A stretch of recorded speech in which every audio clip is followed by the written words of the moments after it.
안녕하세요, 여러분. 오늘은 오랜만에 한국 뉴스를 읽어보려고 해요. 재미있는 뉴스가 있어서 가지고 왔어요.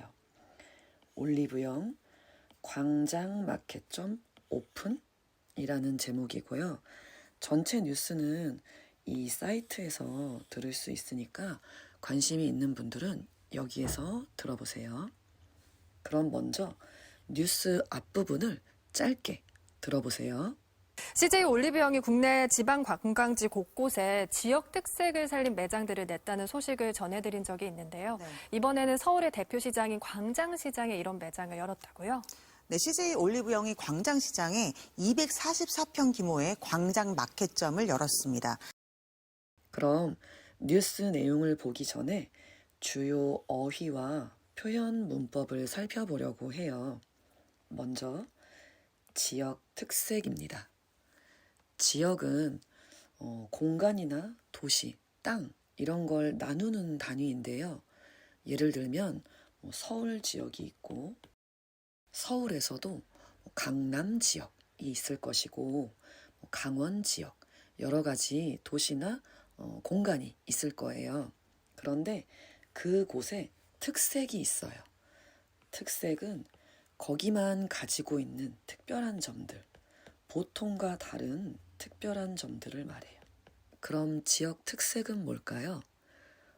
그 지역에서만 가지고 있는 특징이나 개성 같은 것들을 말할 것 같아요. 그 다음은 동사 살리다예요. 살리다는 동사 살다에 리를 넣은 사동사예요. 살게 만드는 거죠. 근데 여러분이 들어본 살리다는 보통 사람을 살리다 아니면 동물을 살리다 이런 걸 들어보셨을 것 같아요. 그리고 분위기를 살리다 이런 것도 있어요. 그런데 여기에서 살리다는 지역 특색을 살려요. 그 지역의 특징이나 그런 색깔 같은 것들을 잘 보이게 만든다는 뜻이에요. 그 다음은 평입니다.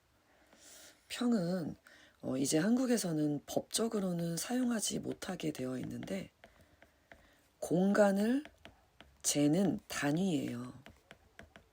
예를 들면 1평은 3.3058 제곱미터예요.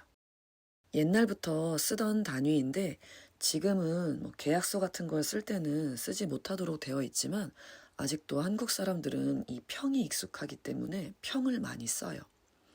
예를 들어 아파트 같은 것을 이야기할 때는 28평짜리 아파트, 32평 아파트, 40평 아파트 이런 식으로 말해요.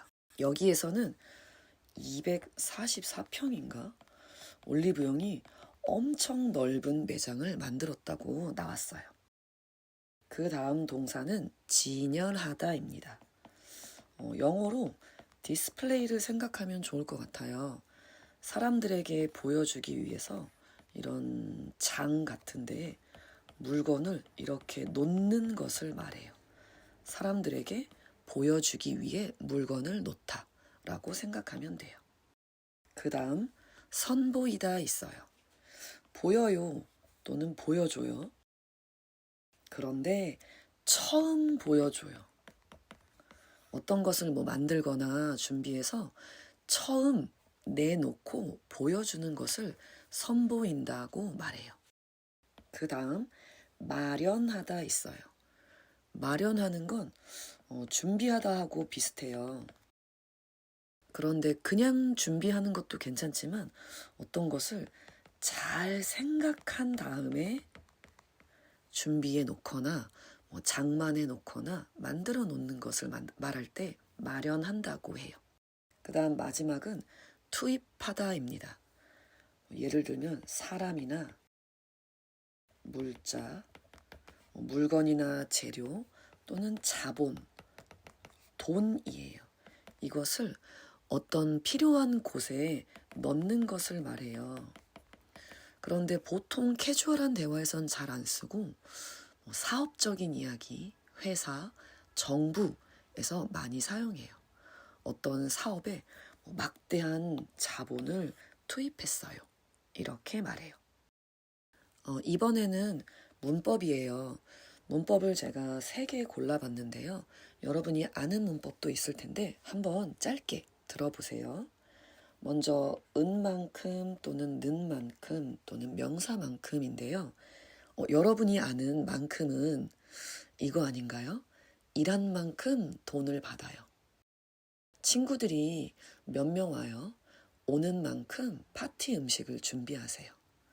그런 수량이나 정도를 나타내는 문법도 있고 여기에서는 근거나 이유를 말할 때 사용했어요. 기 때문에 하고 비슷해요. 내일은 출근을 안 하는 만큼 오늘 늦게까지 놀 거예요. 날씨가 좋은 만큼 한강에 가서 자전거를 탔어요. 이렇게 뒤에 있는 것에 대한 이유나 근거를 말할 때도 이만큼을 사용해요. 그 다음은 도록입니다. 도록은 목적을 나타낼 때 쓰는 말이죠. 제가 제일 자주 쓰는 말은 이거예요. 어떤 것을 잊지 않도록 메모해 놓았어요. 학생들이 자신감을 갖도록 칭찬을 많이 해줘요. 목적을 말할 때 사용해요. 그 다음은 을 정도로입니다. 이 정도는 아까 있는 만큼하고 비슷한 문법도 있는데요. 여기에서는 과장해서 얼마나 그 정도로 뒤에 있는 내용을 했어요, 해요, 또는 그래요, 할 거예요를 나타내요. 과장하는 건데요. 예를 들면 목이 아플 정도로 소리를 질렀어요. 그럼 소리를 질렀는데 목이 아플 것 같아요. 그만큼 크게 소리를 질렀어요. 걸을 수 없을 정도로 다리가 아파요. 그럼 다리가 너무너무 아파요. 그럼 다리가 너무 아파서 못 걸을 것 같아요. 그만큼 다리가 아파요. 사실은 걷기는 걷지만 그만큼 다리가 아파요. 그래서 과장할 때 사용해요. 그럼 뉴스 내용을 짧게 볼게요. 뉴스에서는 올리브영이 광장시장에도 매장을 연다고 했어요. 그런데 엄청 커요. 244평 규모의 매장이에요. 그리고 이곳에는 천연 재료, 자연에서 온 재료를 사용한 화장품을 처음 보여줄 거예요. 또 관광객이 많이 올 수 있도록 관광객을 위해서 한복을 입고 사진을 찍을 수 있는 포토존도 준비해 놓았다고 했어요. 그럼 뉴스 내용을 제가 한번 읽어볼게요. CJ 올리브영이 광장시장에 244평 규모의 광장 마켓점을 열었습니다. 1960년대 뷰티 상점을 컨셉으로 하고 있는데요. 시장에 연 매장인 만큼 청귤, 자작나무, 당근 같은 천연 재료를 진열하고요. 이 원료로 만든 다양한 화장품을 선보였습니다. 아까 평, 사이즈를 말하지요. 넓이, 입만큼, 기 때문에 천연 재료, 자연에서 온 재료를 디스플레이 보여주고요. 이런 화장품을 처음 보여줬습니다. 또 매장을 방문한 외국인 관광객들이 직접 한복을 입고 사진을 찍을 수 있도록 포토존도 마련했다고 합니다. 우리나라를 방문하는 관광객 10명 중 8명이 올리브영을 방문한다고 할 정도로 관광객들에게 인기인데요. 올리브영은 앞으로도 1,200여 억 원을 투입해서 지역 특화 매장을 만들어서 관광객들에게 뷰티 제품을 판매하는 동시에 각 지역의 매력도 알리겠다는 계획입니다. 관광객들이 와서 사진을 찍을 수 있게 그것을 위해서 포토존도 준비해 놓았어요. 관광객들한테 올리브영이 엄청 인기가 많은데요. 얼마나 인기가 많은가 하면 10명 중에서 8명이 한 80%가 올리브영을 방문해요. 그렇게 말해도 돼요. 될 정도로 인기가 많아요. 또 앞으로 이런 올리브영은 지역 특화, 그런 지역의 특징들을 잘 살리는 매장을 만들 건데 이만큼 많은 돈을 넣을 거예요. 1,200여 억. 여는 쯤이에요. 1,200억 이거 100천만, 10만, 100만, 1000만, 100억, 1,200억 이렇게. 이 정도의 돈을 넣어서 사업을 크게 만들 건가 봐요. 그럼 여러분 지금 뉴스 내용을 다 확인했으니까 전체 뉴스도 꼭 한번 다시 들어보세요. 그럼 다음에 만나요. 안녕히 계세요.